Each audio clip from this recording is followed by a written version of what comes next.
নামজারি বা খারিজ না করলে কি কি সমস্যা হতে পারে? নামজারি বা খারিজ যদি না করেন তাহলে আপনার সম্পত্তিটি আপনি বিক্রয় করতে পারবেন না। নামজারি বা খারিজ যদি আপনি না করেন আপনার নিজের নামে কোনো দাখিলা কাটতে পারবেন না।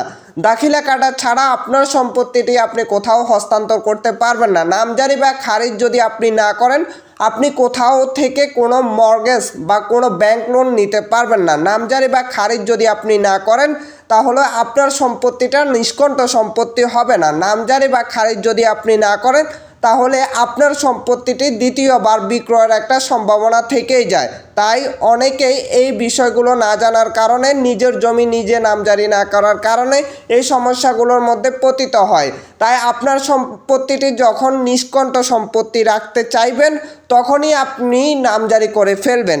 তাই আপনি যখন যেভাবেই ওই সম্পত্তিটার মালিক হন না কেন ওই সম্পত্তিটা দ্রুত নামজারি করা আপনার দায়িত্ব এবং কর্তব্য। তাছাড়া আপনার সম্পত্তিটা নিষ্কণ্ঠ সম্পত্তি কখনোই হবে না। ভিডিওটা শেয়ার করে দেন, অনেকে এই বিষয়টি না জানার কারণে নামজারি করছে না।